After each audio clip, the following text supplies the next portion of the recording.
Break के बाद एक बार फिर खबरों में आगे बढ़ते हैं और बात एक बार फिर से कर लेते हैं नॉन स्टॉप वॉर की। लेकिन इसी वॉर के बीच आपको बता दें कि अमेरिकी राष्ट्रपति जो बाइडेन का बयान सामने आया है। उन्होंने कहा है कि हम इजरायली नेता से बात करेंगे, यानी कि नेतन्याहू से बात करेंगे और ये कहेंगे कि जो युद्ध जारी है उस पर विराम लगना चाहिए, क्योंकि इससे मिडिल ईस्ट देशों की जो स्थिति है वो खराब होते हुए नजर आ रही है। तो हमलों के बीच ये बयान सामने आया है अमेरिकी राष्ट्रपति जो बाइडेन का, और ये कहा गया है कि नेतन्याहू से हम बातचीत करेंगे और इजराइल की जारी हमलों के बीच हम बातचीत करेंगे, हालातों को जानेंगे, साथ ही साथ ये कहेंगे कि जो वॉर जारी है, जो हमला जारी है, इससे रोकना जरूरी हो चुका है। और लगातार मेहमान स्टूडियो से हमारे साथ जुड़े हैं, जिनसे हम समझने की कोशिश कर रहे हैं कि आने वाले समय में और क्या स्थितियां बन सकती हैं। जनरल सोई, एक बार फिर से आपसे ही समझूंगी मैं।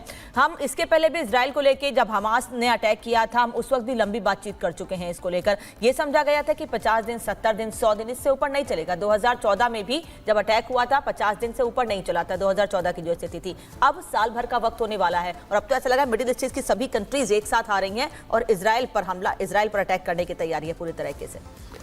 नहीं, देखिए अनामिका जी, ये वाकई में 7 अक्टूबर के बाद से इजराइल एक काफ़ी कठिन समय से जूझ रहा है।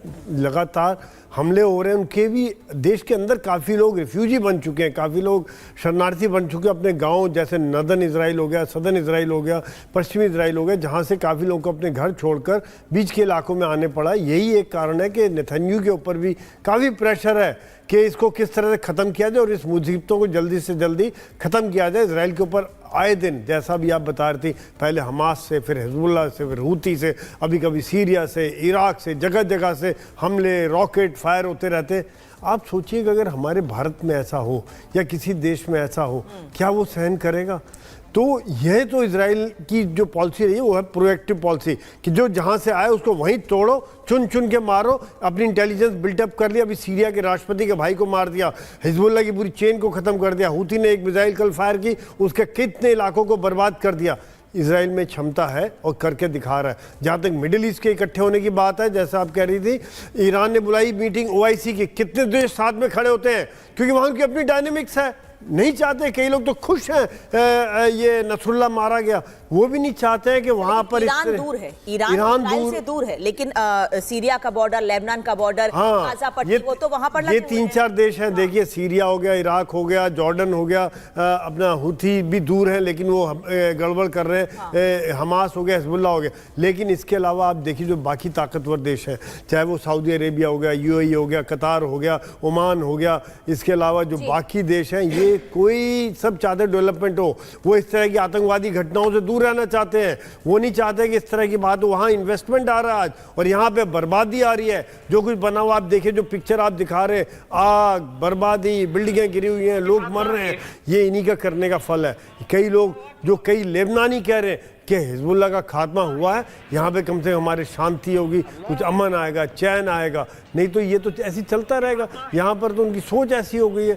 तो यहाँ पर इजराइल के सर्वाइवल का सवाल है और मिडिल ईस्ट में वो एकता नहीं आ रही है जो शायद इजराइल को, इसलिए जो 5-6 देश हैं इनको हैंडल करने में इजराइल पूरी तरह से सक्षम है। महिमा जी, और इसीलिए हम देख रहे हैं कि यहाँ पर इजराइल लगातार अटैक कर भी रहा है। लेकिन इजराइल के अटैक की तो हम बात कर ही रहे हैं बख्शी साहब।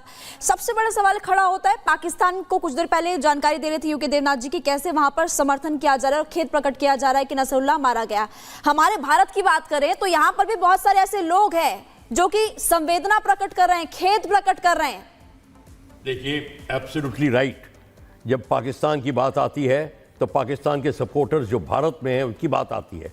पाकिस्तान क्यों सपोर्ट कर रहा है कि पाकिस्तान की आर्मी, जैसे कि देवनाथ वर्णन कर रहे थे, पाकिस्तान की आर्मी फिक्र में है इस समय कि अगर भारत के साथ टेंशन हमारी ख़त्म हो जाएगी और कोई और बात, ऐसी बात होगी कि कश्मीर में आगजनी कम हो जाएगी, तो उनकी अहमता जो मानता है वो कम हो जाएगी, उनकी आइडेंटिटी क्राइसिस आ जाएगी।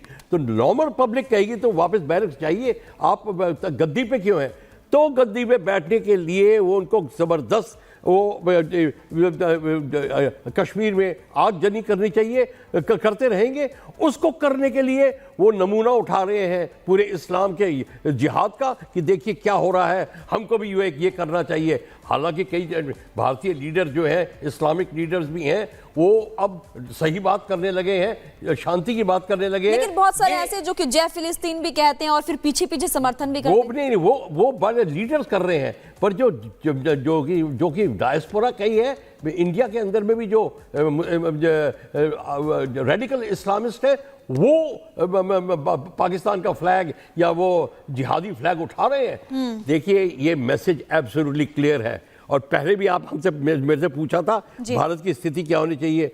भारत ऑफ कोर्स पीस करेगा, पर भारत को ये भी देखना पड़ेगा कि दुश्मन को खत्म करने के तरीके और भी होते हैं, और इस तरीके से भी ये भी स्टेप उठाया जा सकता है।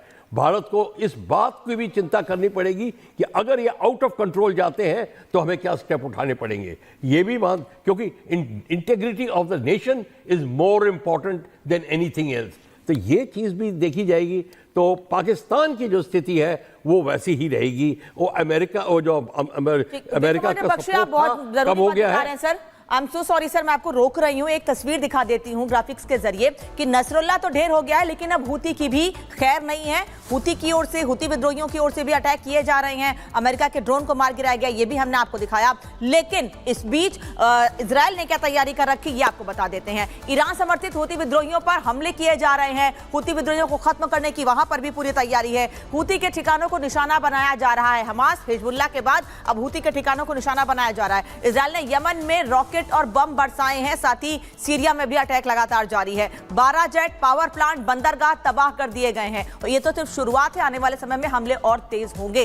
इजरायल हमले में 4 हुती विद्रोहियों की मौत हुई है, ऐसी जानकारी मिल रही है। इजरायल ने 2 महीने पहले भी हमला किया था और ऐसे ही अटैक करके बताया था कि हुती विद्रोहियों के खात्मे के लिए इजरायल कितना तैयार है। होदैदा पोर्ट पावर स्टेशन को भी निशाना बनाया गया था। इसके अलावा हमले में 3 लोगों की मौत हुई थी। उस वक्त 87 से ज्यादा लोग घायल हुए थे। 19 जुलाई को हुती ने इजराइल पर हमला किया था और उसके बाद से ये अटैक अब इजराइल की ओर से भी किए जा रहे हैं। टेल अवीव पर हमले के जवाब में यमन पर अटैक किया गया है और आने वाले समय में और भी बड़े हमले की तैयारी है यमन में। और जैसे हुती विद्रोहियों की ओर से टेल अवीव या अलग अलग जगहों पर हमले हो रहे हैं, तो वैसे ही इजराइल में भी हुती विद्रोहियों के ठिकानों को टारगेट करके, जांच करके वहां पर हमले किए जा रहे हैं। बिल्कुल, देखिए अनामिका, जैसे आप जानकारी दे रही थी कि कैसे अभी हुती विद्रोहियों से भी बदला लेने की तैयारी इजराइल डिफेंस फोर्सेस करती हुई नजर आ रही है। लेकिन यूके मस्जिद का जो देवनाथ जी, सबसे बड़ा सवाल तो खड़ा होता है कि नसरल्ला अपना ठिकाना बदलने वाला था, पहले ही इजराइल को पता चल जाता है। वैसे पेजर वॉकी टॉकी भी बदलने वाले थे, उसकी जानकारी पहले मिल जाती है, और अब हुती विद्रोहियों पर भी अटैक। कितना स्मार्ट इंटेलिजेंस आप समझते हैं इजराइल का, और कितना स्ट्रॉन्ग? इसमें कोई शक नहीं है कि इजराइल की इंटेलिजेंस एजेंसी जैसे कि मोसाद है, शिनबेट है, वो दुनिया की बेहतरीन इंट एजेंसीज से है।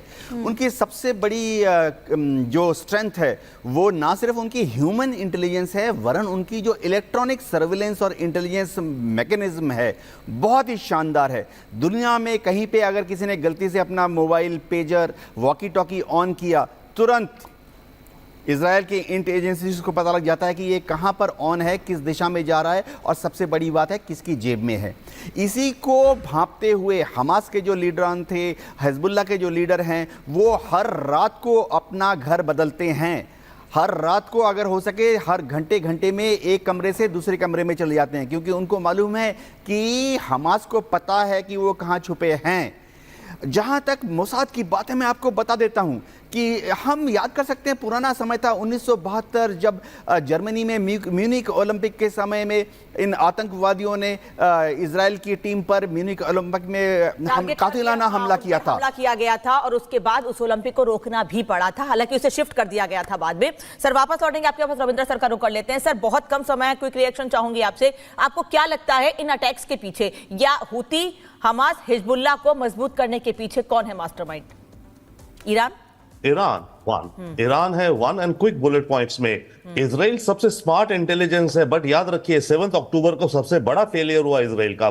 मॉरल ऑफ द स्टोरी है कि जितने भी आप स्मार्ट हो, आपको कोई दुश्मन खेल सकता है। तीसरा क्विक, पाकिस्तान, इस खेल में पाकिस्तान फायदा उठा सकता है अमेरिका के साथ। इजराइल ईरान का जब आपस में जो भी होगा, ईरान के अंदर डिस्टेबलाइजेशन होगा।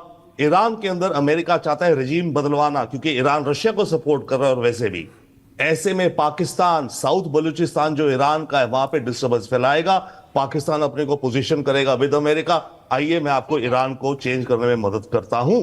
तो Pakistan can take an opportunity also by the way. And lastly impact जो है हमारे भारत के ऊपर इकोनॉमी पे डेफिनेटली पड़ रहा है, रेमिटेंस बिल्कुल, पे और देखिए, पड़ेगा। भारत के ऊपर भी इम्पैक्ट है और कुछ ऐसी तस्वीरें हम आपको दिखाने वाले। देखिए लेबनान में जहां इजराइल ने हिजबुल्लाह के चीफ को ढेर कर दिया है, लेकिन एक हैरान कर देने वाली, चौंकाने वाली तस्वीर भारत से सामने आई है, जहां कश्मीर से लेकर लखनऊ तक मातम मनाया जा रहा है। ये तस्वीरें आपको दिखाते हैं।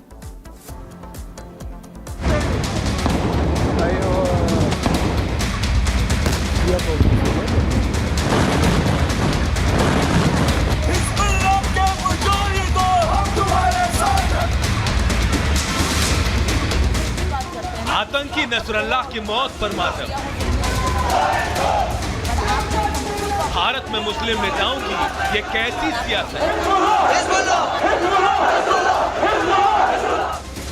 हिजबुल्लाह का चीफ नसरुल्लाह ढेर हो गया, लेकिन चौंकाने वाली तस्वीर भारत से आई है।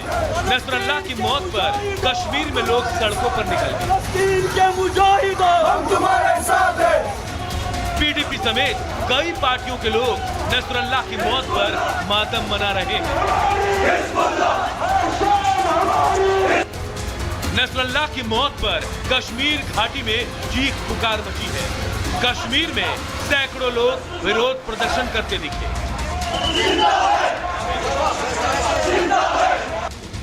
तो वहीं महबूबा मुफ्ती ने तो अपना चुनाव प्रचार अभियान ही रद्द कर दिया। उन्होंने सोशल मीडिया एक्स पर लिखा, लेबनान और गाजा के शहीदों, खासतौर पर हसन नसरुल्लाह के साथ एकजुटता दिखाने के लिए मैं कल अपना अभियान रद्द कर रही हूँ। हम इस दुख और प्रतिरोध की घड़ी में फिलिस्तीन और लेबनान के लोगों के साथ खड़े हैं। फिलिस्तीन के मुजाहिदीन